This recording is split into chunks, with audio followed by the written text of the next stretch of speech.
আপনার কিনা মাঝে মাঝে অতিবৃষ্টি অনাবৃষ্টি আপনার বন্যা এমন করে ওই কি বলে আপনার বিভিন্ন রকমের যে এক গজব আল্লাহ পাক আমাদেরকে দিচ্ছে, এই গজবগুলো কিন্তু বড় গজব নয়, ছোট ছোট গজব দিয়ে আমাদেরকে এমন করে সজাগ করাচ্ছে, আমাদেরকে ওয়ার্নিং দিচ্ছে, বান্দা সরে আয় সরে আয় সরে আয়।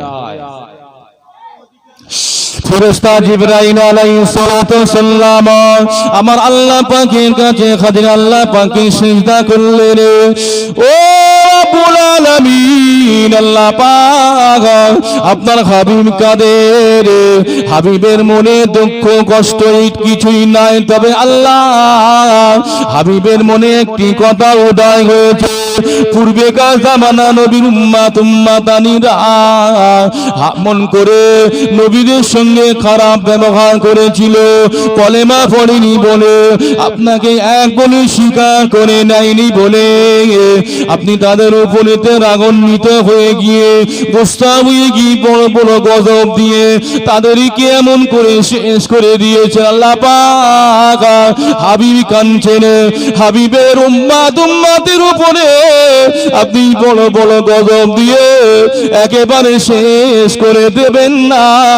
যদি আপনার হাবিবের উম্মাতিদেরকে বড় বড় গজব দিয়ে শেষ করে দেন, আল্লাহ পাক আপনার হাবিব এমন করে কাদের কাছে যাবে, কাদের কাছে গিয়ে দিন প্রচার করবে, কাদের কাছে গিয়ে কলেমা প্রচার করবে, কাদের কাছে গিয়ে আপনার পাক কালামুল্লাহ শরীফ কোরআন শরীফ তেলাওয়াত করবে, কাদেরকে ডেকে ডেকে ডেকে ডেকে এনে আপনার কাবা বাইতুল্লাহতে এমন করে দান করাবে। আল্লাহ পাক হাবিবের উম্মতের উপরে গজব দেবেন না, একেবারে পিষে শেষ করে দেবেন না।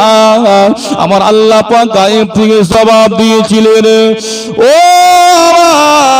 মালাইকা জিবরাইল, যাও যাও যাও আমার হাবিবকে গিয়ে জানিয়ে দাও। হাবিবি কাঁদেন, হাবিবের চোখের পানির বিনিময়, হাবিবের কান্নার বিনিময়, হাবিবের দোয়ার বিনিময়, হাবিবের চাওয়ার বিনিময় আমি আল্লাহ পাক কিয়ামত পর্যন্ত কোনো বড় বড় বড় বড় বড় বড় গজব দেব না।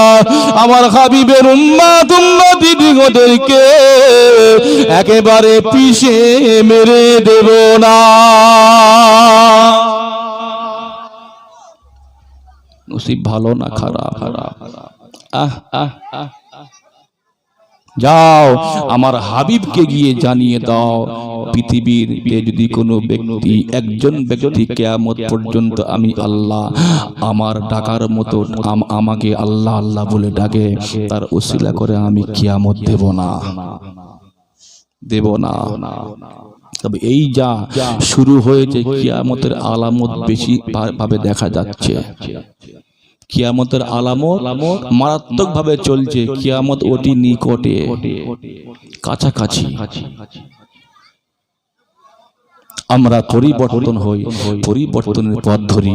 আল্লাহ আমাদেরকে যে উদ্দেশ্য করে এই দুনিয়ার বুকে পাঠিয়েছেন সেই উদ্দেশ্য মাফিক কাজ আমরা করি, নইলে কিন্তু বিপদ আছে, নইলে বিপদ আছে। বলে হুজুর আল্লাহ পাকের উদ্দেশ্য হলো নামাজ পড়াবো, নামাজ পড়া যাবে না, এই শীতের সময় ঠান্ডা, ওযু করবো কিভাবে? শীতের সময় বলে শীত, আর গরমের সময় বলে মারাত্মক গরম। এই রকম অজুহাত দিয়ে আমরা এই আল্লাহর বিধানগুলি ছেড়ে দিচ্ছি। এই দিনই বাবা কত রকমের অজুহাত। আল্লাহ পাক দুটো হাত আমাদেরকে দিয়েছেন, তার সঙ্গে আমি আরো একটি হাত জুড়ে দিয়েছি, সেটা হলো অজুহাত। ডান হাত বাম হাত আর অজুহাত, অজুহাত দিয়ে আমরা অনেক রকমের অনেক জায়গা থেকে পার হতে পারি।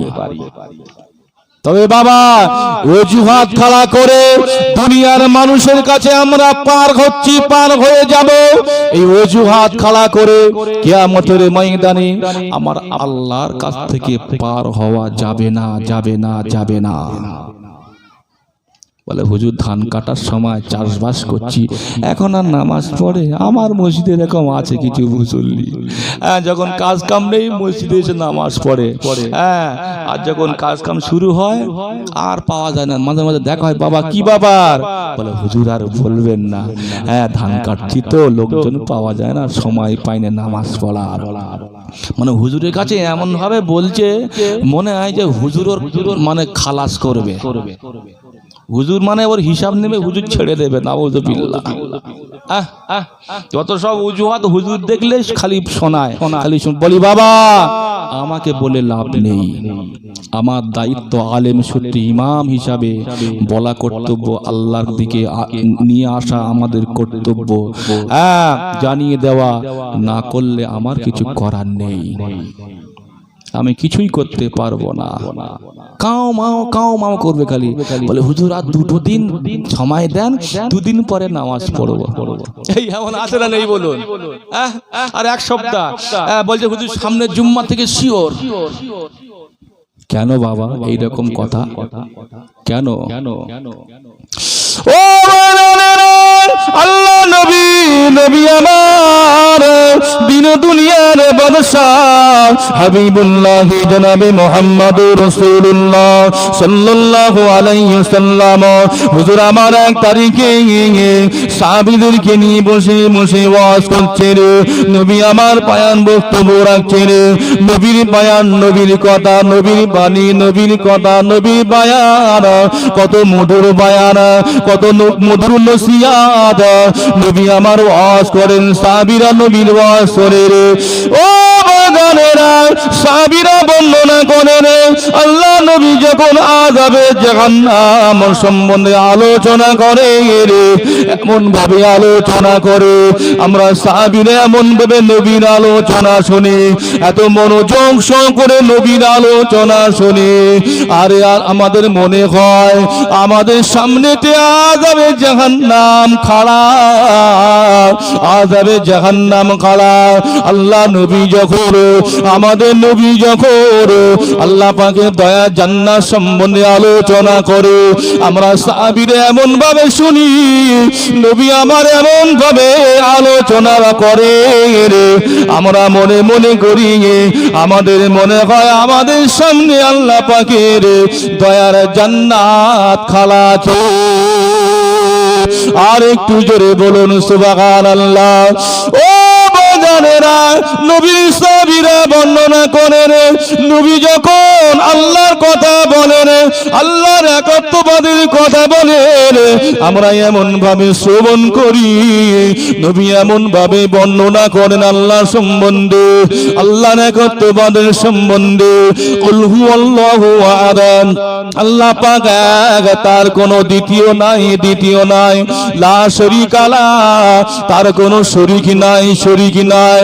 আল্লাহ নবী যখন আমাদের মাঝে এইরকম আলোচনা করতে রে, আমরা এমন ভাবে আলোচনা শুনতাম, মনে মনে হয় যদি আল্লাহ পাক এই মুহূর্তে আমাদের কাছে চলে আসে, আমাদের আল্লাহ পাককে চিনে নেওয়া, আল্লাহ পাককে চিনে নেওয়া কোনো অসুবিধা হবে না। ও নবী আমার ওয়াজ করেন, নবীর বাণী, নবীর কথা, নবীর ওয়াজ সাহাবীরা মনোযোগ সহকারে শুনেন, নবী আমার মূল্যবান ওয়াজ করেন। এমন সময় তো নবী আমার উঠে পড়লেন, ওয়াজ করতে করতে উঠে পড়লেন, নবী আমার উঠে হাঁটতে লাগলেন, একটা পাহাড়ি অঞ্চলের পথ ধরে হাঁটছেন, হাঁটতে হাঁটতে হাঁটতে হাঁটতে চলে যায়। সাহাবীদের মনে একটু খটকা লাগলো, নবী আমার একা একা কোথায় যায়, নবী আমার একা একা কোথায় যায়। নবী এত সুন্দর ওয়াজ করছিলেন, এত সুন্দর বয়ান বক্তব্য রাখছিলেন, নবী এত সুন্দর ওয়াজ করে বন্ধ করে দিলেন, নবী আমার কোথায় যায়, নবী একা একা কেন যায়, নবীকে আমরা ছাড়বো না কেন না? মক্কার গলিতে গলিতে নবী দুশ্মন কম নাই, নবীকে একা পেয়ে হয়তো মেরে দেবে, নবীর সঙ্গে কারা ব্যবহার করবে, নবীকে শহীদ করে দেবে রে। ও বাগানেরা সাহাবীরা এমন করে নবীর পিছু ধরলেন, নবী আমার আগে আগে যায়। সাহাবীরা বলে দেখি নবী কোথায় যায়, কোথায় যায়। নবী আমার হাঁটতে হাঁটতে হাঁটতে হাঁটতে পাহাড়ি অঞ্চলের একটি মহল্লাতে হাজির দিলেন।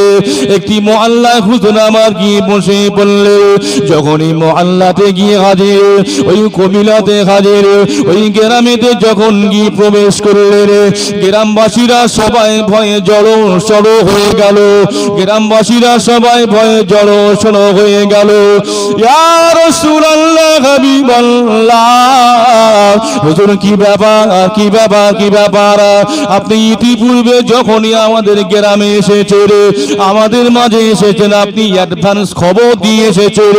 আপনি এমন করে খবর সুসংবাদ দিয়ে এসেছেন, আমি নবী যাব, আমি নবী যাব, গিয়ে দিন প্রচার করব, কলেমা প্রচার করব। ইয়া রাসূলুল্লাহ, হাবিবাল্লাহ, কি ব্যাপার? না জানি আমরা কোনো ভুল করে ফেলেছি, আমরা কোনো অন্যায় করে ফেলেছি হুজুর, সেই জন্য করে আপনি আমাদের মাঝে এসেছেন আল্লাহ পাকের আযাবে জাহান্নামের ভয় দেখাতে। ইয়া রাসূলুল্লাহ, হাবিবাল্লাহ, হুজুর কি ব্যাপার? আপনি বসুন, আপনি আরাম করুন, আপনি বসুন, আপনি আরাম করুন। বাবাজি, এলাকায় নেতা মেম্বার থাকে, এলাকায় নেতা মেম্বার এমন করে প্রধান থাকে, যদি ওই প্রধানকে না জানিয়ে ডাইরেক্ট যদি যখন তখন এমএলএ সাহেব গ্রামে ঢুকে যায়, এলাকার নেতা নেত্রীদের এমন করে ভয় লাগবে না লাগবে বলুন? কি গো লাগবে না? যখন কোনো মিটিং সিটিং হয়, সমাবেশ হয়, খবর দেয় তো নাকি? খবর দেয় না? আমি যাব অমুক তারিখে, লোকজন জড়ো করে রাখবে, কিছু পার্টির কথা বলবো, কিন্তু কিছু বললো না, ফোন নেই, খবর নেই, কিছুই নেই। হঠাৎ করে এখন আপনার কিনা এমএলএ সাহেব হাজির। কি গো, যারা নেতা কর্মী এদের ভয় লাগবে না? রাসূল আগে যখন গিয়েছেন, খবর দিয়ে গিয়েছেন আমি যাব, আমি কিছু আলোচনা রাখবো। হঠাৎ যখন গিয়ে হাজির, গ্রামের মানুষেরা সবাই জড়সড় ভয়েতে থরথর করে কাঁপছে। নিশ্চয়ই আমরা কোনো ভুল করে ফেলেছি, নিশ্চয়ই আমরা কোনো অন্যায় করে ফেলেছি, যার ফলে রাসূল আমাদেরকে না জানিয়ে তিনি একা একা চলে এসেছেন আমাদেরকে আযাবে জাহান্নামের ভয় দেখাতে। ইয়া রাসূলুল্লাহ, হাবিবাল্লাহ, হুজুর আপনি বলুন, আমাদের পিতা মাতাগুলো আপনার কদমে কুরবানি হয়ে যাক, আপনি বলুন কি ব্যাপার? রাসূলকে এমন করে বসার জায়গা দিলেন, সব মন খারাপ ভয়েতে সব জড়সড়।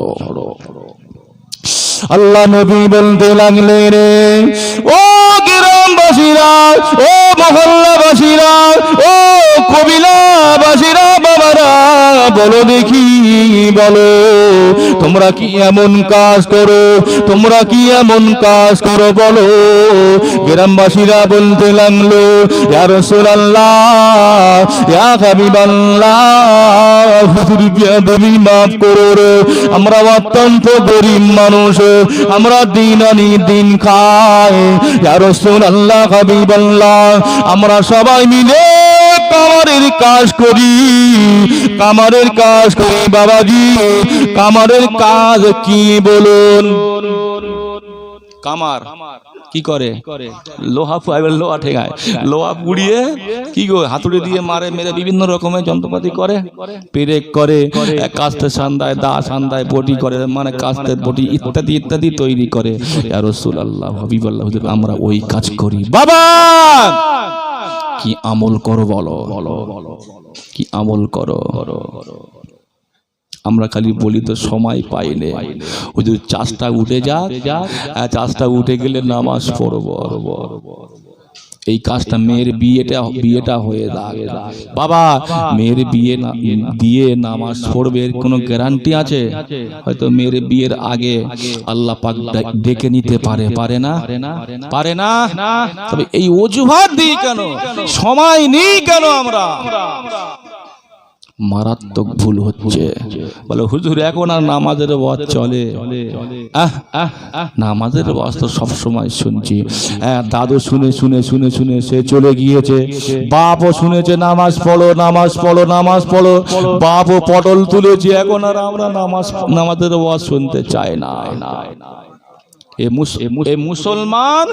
মুসলমান সব করে, মিলাদ মাহফিল জালসা জুলুস মানে দান ধ্যান সব করে, কিন্তু নামাজ পড়তে গেলে মনে হয় কলেরা হয়।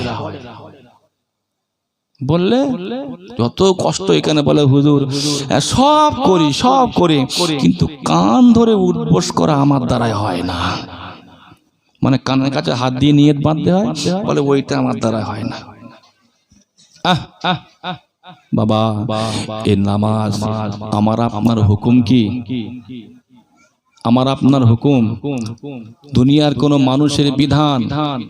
এ বিধান এ হুকুম এড়িয়ে দেওয়ার জন্য দুনিয়ার কোন সমিতি, কোন কমিটি, কোন শক্তি, কোন শক্তি আছে?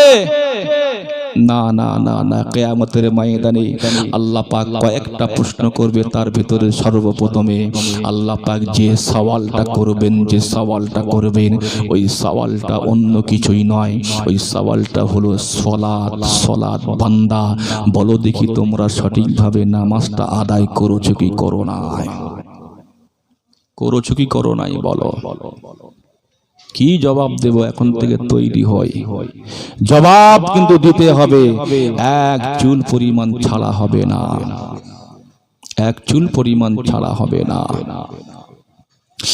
ও ও জনেরা, যুবকেরা, ও মুরব্বিয়ান গনেরা, নামাজ ছাড়া কোনো গতি নাই। চলে বলে কৌশলে ইচ্ছাকৃত ভাবে যদি কোনো ব্যক্তি এক নামাজ ছেড়ে দেয়, কিতাবের ভাষায় বলা হলো 80 হোবগা জাহান্নামায় থাকতে হবে। 80 হোবগা এমন করে বাংলায় কেউ লিখেছে রে। কেউ বলেছেন 2,88,000 বছর, কেউ বলেছেন 2,88,000 বছর। বাবাজি এক অক্ত যদি সজ্ঞানে স্বইচ্ছায় নামাজ ছেড়ে দিই, ওজুহাত দিয়ে নামাজ কাজা করে দিই, আল্লাহ পাক 2,88,000 বছর জাহান্নামের আগুনে জ্বালাবে। তবে এ জীবনে কত ওয়াক্ত নামাজ ছেড়েছি, কত ওয়াক্ত নামাজ আদায় করেছি, এই হিসাবটা আপনি বালিশে মাথা দিয়ে করে বেরে আপনার বিবেক তখন সাড়া দেবে, আপনার বিবেক তখন এই হিসাবটা বলে দেবে। ও ভাইজানেরা, ও জওয়ানেরা, আজকে দিনে আমার বক্তব্য এদিকে নয়, তবে একটুকুনি যখন বেরিয়ে গিয়েছে বললাম বাবাজি নামাজ আদায় করুন, ওজুহাত দেবেন না। আল্লাহ নবী যখন বললেন বাবারা, ও গ্রামবাসীরা, ও পাড়া প্রতিবেশীরা, বলো দেখি তোমরা কি এমন আমল করো? ওই সমস্ত গ্রামবাসীরা সবাই বলতে লাগলো, ইয়া রাসূলুল্লাহ, ইয়া হাবিবাল্লাহ, হুজুর বেয়াদবি মাফ করুন, আমরা কামারের কাজ করি, আমরা লোহাটা আগুনের ভিতরে পোড়াতে দিই, আগুন জ্বালিয়ে দিই, লোহা কয়লা কেমন করে কয়লা জ্বালিয়ে লাল টকটকে আগুন হয়, ওই আগুনের ভিতরে আপনার কিনা লোহাটা দিয়ে দেন, লোহাটা লাল টকটকে হয়ে যায়, গরম হয়, লাল টকটকে হয়ে যায়। ইয়া রাসূলুল্লাহ, হাবিবাল্লাহ, সরাসরি দিয়ে এক হাতে তুলে নিয়ে অপর হাত দিয়ে হাতুড়ি দিয়ে ওই লোহার উপরে রেখে দিয়ে একটা আঘাত করলে আমাদের কোনো একটা যন্ত্র তৈরি হয়ে যাবে, আমাদের কাজ শেষ হয়ে যাবে। ইয়া রাসূলুল্লাহ, ইয়া হাবিবাল্লাহ, এমন সময়তে মসজিদের মুয়াজ্জিন সাহেব আযানটা দিয়ে দেয়, হাইয়া আলাস সালাত, নামাজের জন্য এসো, হাইয়া আলাল ফালাহ, ফালাহের জন্য এসো। যখনই আযানটা দিয়ে দেয়, আমরা যখন আযানটা শুনতে পাই আমাদের কানে, আমাদের এত কষ্ট এলো সব আমরা কিছুই মনে করি না। এত আগুন জ্বালালাম, এত কয়লা পুড়িয়ে দিলাম আপনার কিনা, লোহাটা এত লাল টকটকে করে ফেললাম, একটা আঘাত মারলে ওই লোহাটা একটা যন্ত্র তৈরি হয়ে যাবে। ইয়া রাসূলুল্লাহ, ইয়া হাবিবাল্লাহ, আমরা আর আঘাত করতে পারিনি, ওই জায়গায় লোহা ফেলে দিয়ে, হাতুড়ি ফেলে দিয়ে আমরা দৌড়ে দৌড়ে দৌড়ে দৌড়ে মসজিদে গিয়ে নামাজটা আদায় করে নি। আর একটু জোরে বলুন সুবহানাল্লাহ। আল্লাহ নবী বললেন, ও গ্রামবাসীরা, ও মহল্লাবাসীরা, তোমরা বড় নসিবওয়ালা, তকদিরওয়ালা। তোমাদের এই ইবাদতটা, তোমাদের এই আমলটা আমার আল্লাহ পাকের দরবারে কবুল হয়ে গিয়েছে। আমি রাসূলুল্লাহ, আমি আমার সাহাবীদেরকে নিয়ে ওয়াজ করছিলাম, এমন সময়তে আল্লাহ পাক ফেরেশতা জিবরাইলের মাধ্যমে আমি রাসূলুল্লাহ আমাকে এমন করে বলতে লাগলেন, ইয়া রাসূলুল্লাহ, ইয়া হাবিবাল্লাহ, হুজুর আপনি যান ওই গ্রামে চলে যান, ওই গ্রামবাসীদেরকে সুসংবাদ দিয়ে দিন, ওই গ্রামবাসীরা সবাই আল্লাহ পাকের দয়ার জান্নাতি। আর একটু জোরে বলুন সুবহানাল্লাহ।